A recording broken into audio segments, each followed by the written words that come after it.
My news daily ভ্লগলৈ আপোনালোক সকলোকে স্বাগতম।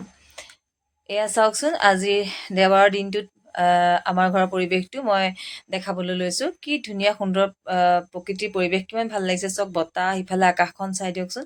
দেওবাৰটোত ইহঁতৰ মোৰ মানুহজনৰ মানে দেওবাৰেহে ঘৰত কাম কৰিব পাৰে, গতিকে বহুত কাম থাকি যায়। আৰু মানুহ লগাবলৈও মই থকা অৱস্থাত কিছুমান কামৰ মানুহ লগাবও নোৱাৰোঁ। মতা মানুহটো সদায় দৰকাৰ হয় কিছুমান কামত। এইবিলাক কামত মই অকলে লগাই কাম কৰাব নোৱাৰোঁ।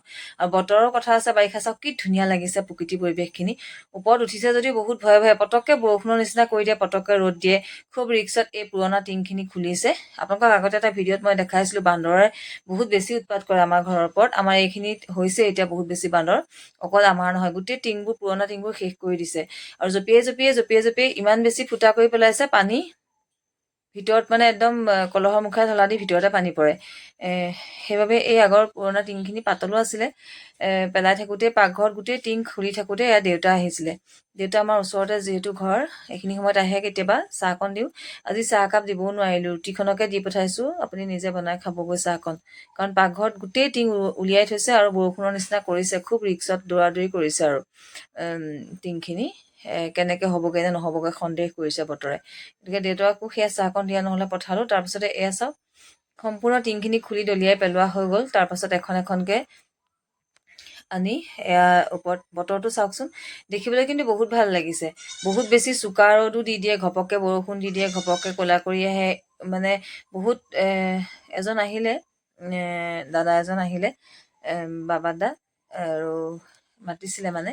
অহাৰ পিছতে খুব দৌৰাদৌৰি কৰিলে দুজন। তেওঁ ঘৰুৱাৰ নিচিনাভাৱে কামটো বুজি পালে। সোনকাল কৰিব লাগিব যে, বতৰৰো কথা, আকৌ দেওবাৰটোৰো কথা, মানুহজন ঘৰত দেওবাৰেহে থাকিব পাৰে। চব কথা ঘৰুৱাহী নিচিনাকৈ বুজি পালে কাৰণে খৰধৰকৈ লাগিলে। বতৰটো কোনোমতেহে টিংখন দি ঢাকিছিলেহে, মানে দৌৰাদৌৰিকৈহে ঢাকিছে। তাৰপিছত চাওক, বৰষুণ আহি গ'ল, ইমান ভাল লাগিছিলে বৰষুণ যাক। সেইখিনি সময়ত একদম দেখিবলৈতো প্ৰকৃতিৰ পৰিৱেশখিনি বহুত ধুনীয়া লাগিছিলে। তাৰপিছতে ল'ৰাটো সেইটো সুবিধা লৈ খুব তিতিছে আৰু সি তিতি মেলি নলাটো অলপমান কাটি দিলে, পানীখিনি জমা হৈ গৈছিলে। সিও লাগি আছে। এনেকৈ দুই এখন টিং আনি দিছে, সেইদৰে সিও লাগি আছে। আৰু সি এয়া কৰি আছে। তাৰপাছতে কামখিনি আধা কৰা হ'ল, সম্পূৰ্ণ নাই হোৱা। কি ধুনীয়া লাগিছে, মই আকৌ সেইকণো ৰাখিলোঁ। বৰষুণখিনি চাওকচোন, দুৱাৰমুখখন চায়ে ভাল লাগিছে, নতুন টিংখিনিৰ পৰা চাফা পানীখিনি পৰিছে একদম। কেনেকুৱা ধুনীয়া লাগিছে চাওকচোন, প্ৰকৃতিৰ সৌন্দৰ্য। এইকণ উপভোগ কৰিম বুলি ভাবিলোঁ আৰু ৰাখি থ'লোঁ, আপোনালোককো দেখালোঁ। আৰু সেইখিনি সময়তে শিলো পৰিলে কেইটামান, টপটপকৈ বহুতকেইটা শিল পৰিলে। শিলখিনি উঠাবলৈ নাপালোঁ, বহুত বেছি নহয়, সেইবাবে। তাৰপাছতে আকৌ বৰষুণ এয়ালৈ ৰখি থাকিলে। ৰখাৰ পিছত ভাত পানী খালে, খাই লৈ বৰষুণটো এৰিলে। আৰু এয়া বতাহ চাওক, ইমান সুন্দৰ বতাহ মাৰিছে। মানে আজি বহুত ধুনীয়া লাগিলে প্ৰকৃতিৰ পৰিৱেশখিনি। কাম কৰাখিনিও বহুত বেছি কষ্ট পোৱা নাই। এয়া ভাতকেইটা খাই লৈ আকৌ গোটেইকেইটা লাগি গ'ল। টিং আৰু অলপ আছিলে, এৰুৱাইছে।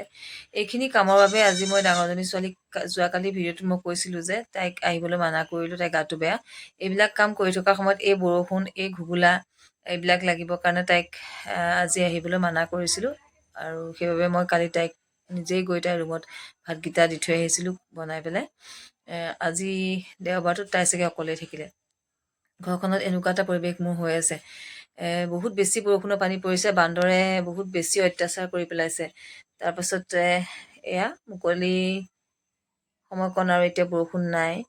গতিকে কামখন কৰি হ'লগৈ যেনে তেনে। বহুত বেছি দৌৰাদৌৰিকৈ কৰিব লগা হৈছে সকলো কাম। যিহেতু গেছটোত ভাতকেইটা বনাব লগাও হৈছে, ইফালে টিং খুলি থোৱা আছে। আকৌ অলপমান টিংখিনি লগাই দিয়াৰ পাছত আকৌ দৌৰাদৌৰিকৈ সেইখিনি সময়তে গোটেইখিনিলৈ ভাত বনাইছোঁ। সেইদৰে খোৱা বোৱা হ'ল। তাৰপাছতে এয়া ল'ৰাটোৱে টিং দি আছে। গতিকে আজিৰ দিনটোৰ মোৰ ঘৰৰ কাম এইখিনিয়েই। আপোনালোকক এয়াও দেখালোঁ, ডেইলি মোৰ কামখিনি ঘৰৰ। গতিকে আজিলৈ আহোঁ, পুনৰ এটা নতুন ভিডিঅ'ৰ সৈতে আপোনালোকৰ ওচৰলৈ অতি সোনকালে আহিবলৈ আপোনালোকে দিব বুলি আশা কৰিলোঁ। আপোনালোকে মৰম চেনেহ দিলেহে আহিবলৈ মন যাব। গতিকে আজিলৈ আহোঁ, ধন্যবাদ। ভাল লাগিলে মোৰ ভিডিঅ'সমূহ লাইক, কমেণ্ট, শ্বেয়াৰ আৰু ছাবস্ক্ৰাইব কৰিবলৈ নাপাহৰিব।